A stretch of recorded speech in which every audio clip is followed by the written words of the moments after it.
नमस्कार मित्रों, मैं रेकी मास्टर मनीष शर्मा और आज आपको एक ऐसा दुर्लभ प्रयोग बताऊंगा जो शास्त्रीय है, नॉर्मल नहीं है और ये शास्त्रों के प्रयोग अद्भुत होते हैं।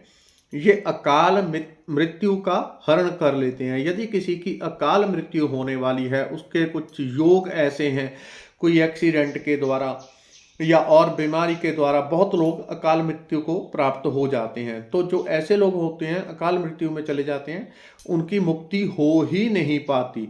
जब तक उनकी नॉर्मल आयु पूरी नहीं होती तब तक आत्मा की मुक्ति नहीं होती, क्योंकि उस आत्मा को यहीं पे रहना है। तो जैसा वो दुख यहाँ पे भोगते हैं वैसा फिर बाद में भी। तो इसलिए व्यक्ति को लंबी आयु प्राप्त हो ये और संपूर्ण आरोग्यता, ये पहला धर्म होता है। आपको छोटा सा प्रयोग बता रहा हूं। आज रात से, आज 22 नवंबर 2023 है और इसके अलावा और एक ऐसा दुर्लभ प्रयोग आपको बताऊंगा जिसमें आप नकारात्मक ऊर्जा कैसी होती है और कैसे जलती है उसको अपनी आंखों से देख पाएंगे। यदि देखनी है तो इसको ध्यान से देखें और प्रयोग करें।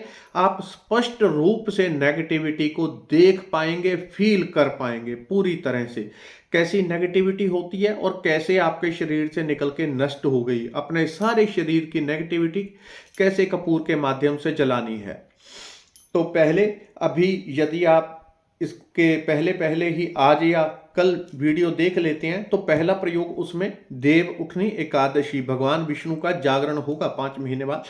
तो वहां पे एक दुर्लभ प्रयोग बता रहा हूं। ये पद्म पुराण में कहा गया है कि इससे व्यक्ति की जो आयु है वो लंबी होती है, उसको यानी कि अकाल मृत्यु नहीं आएगी। व्यक्ति अकाल मृत्यु नहीं मरेगा। बीमारी, एक्सीडेंट और 5000 प्रकार के कई बार ग्रह दोष ऐसे होते हैं कि व्यक्ति के साथ कुछ घटित हो जाता है नेगेटिव, तो वो नहीं होगा।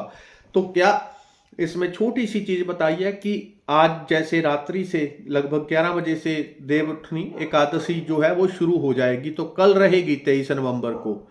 तो कल रहेगी तो सुबह आपने भगवान विष्णु को जगाना है। जगाना कैसे है? उठो हे गोविंद, हे कमल नयन, हे नारायण। तो जितने भी आपके प्रेम भाव से युक्त नाम हो वो सारे नाम देखें, भगवान को जोत जला के उनको कहना कि प्रभु उठें और जगत का पालन करने का कार्य अपना संभालें। अब भगवान विष्णु इतने लंबे समय तक सोते हैं, वो सबकी डायमेंशन चेंज होती है। तो उनकी डायमेंशन ऐसी है, उनकी वो निद्रा वहां शायद घंटा, 2 घंटे, 4 घंटे की होगी और यहाँ पे 6 महीने बीत जाते हैं धरती पे।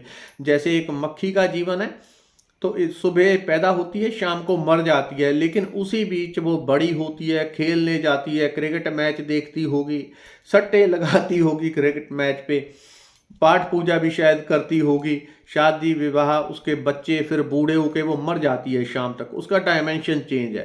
तो भगवान का डायमेंशन और हमारा चेंज है। तो आपने प्रेम पूर्ण नाम देके भगवान को उठाना है। उसके बाद कपूर से, यदि पद्म पुराण में कहा गया कोई कपूर से भगवान की आरती करता है तो उसकी अकाल मृत्यु नहीं होगी, ऐसा पद्म पुराण में कहा गया है। तो भगवान को उठा के उनको पूजा करके कपूर से उनकी आरती करनी है। ये पहला प्रयोग। इसके बाद आप कभी भी दोबारा बाद में वीडियो देख रहे हैं कभी भी, तो नेगेटिविटी को नष्ट करने के लिए, तो नेगेटिविटी को नष्ट करने के लिए क्या करना आपने, कपूर की, अगर आप इसको फील करना चाहते हैं कि वाकई नेगेटिविटी होती है तो कैसी होती है, कपूर की टिकियां आती हैं छोटी छोटी, एक समान टिकियां ले ले ताकि आपको भ्रम ना रहे कि टिक्की छोटी होगी बड़ी होगी, ऐसा वैसा आपको भ्रम ना रहे। 2 टिकियां एक समान ले लेनी है आपने। दोनों टिक्कियों को, एक टिक्की को नीचे रख देना, एक को हथेली पे रखना है और इस तरह से ऊपर से रख के आपको 5 मिनट राम राम राम राम करना है। और फिर करते हुए आपने कुछ भी नाम आप जाप कर लें भगवान का। 5 मिनट, 10 मिनट या ज़्यादा जाप करते हैं तो ज़्यादा देर अपनी हथेली में रख सकते हैं। तो साथ में भाव करना है कि मेरे शरीर की सारी नकारात्मक ऊर्जा इस कपूर में चली जाए, इस कपूर के माध्यम से नष्ट हो जाएगी। इस भाव को आपने 2 मिनट मन में रखना है। फिर दूसरी एक और टिकिया आपने निकाल के वहां पे रख देनी है। दोनों टिकियां आपने बराबर रखनी है, बिल्कुल बराबर रखनी है। एक जिसको आपने भाव दिया है कि इसके द्वारा मेरी सारी नेगेटिविटी नष्ट हो जाएगी, दूसरी जो कुछ भी नहीं, सिंपल आपने उठाई है।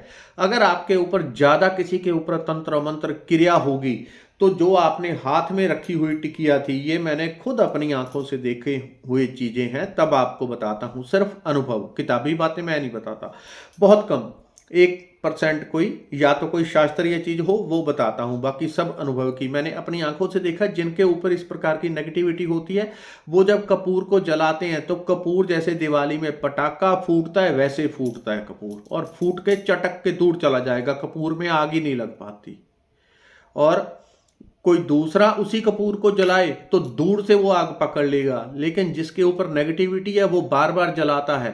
अगर कोई भयंकर नेगेटिविटी है वो जल नहीं पाती। भयंकर मतलब स्ट्रॉन्ग नेगेटिविटी है, ऐसा भी नहीं कि जान से मार देगी, ऐसा नहीं।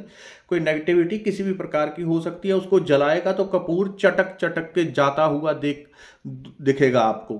दिवाली में जैसे पटाखे होते हैं, या फिर अगर उस व्यक्ति के ऊपर नेगेटिविटी भी है तो जैसे ही वो कपूर को जलाएगा, वो व्यक्ति जैसे ही कपूर को जलाएगा उसमें से बहुत ज्यादा धुआं निकलेगा, ओवर ओवर।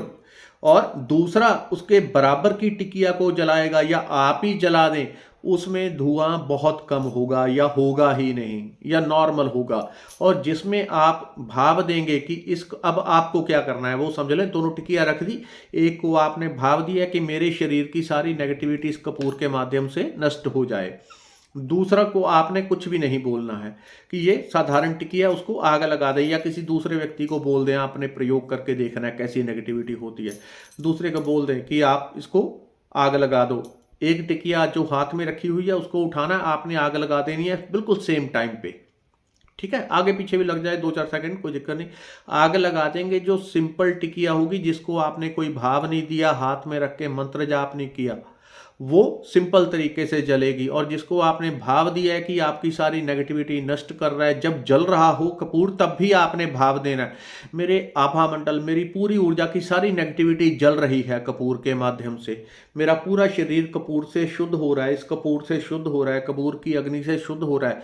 आप इतना चेंज देखेंगे, एक का धुआं बिल्कुल अलग होगा काला, एक का सिंपल होगा। तो इससे क्लियर नेगेटिविटी आपको पता चलता है कैसे नेगेटिविटी होती है और कपूर से जल जाती है। ये प्रयोग आप कभी भी कर सकते हैं पूरे साल भर में। धन्यवाद, नमस्कार।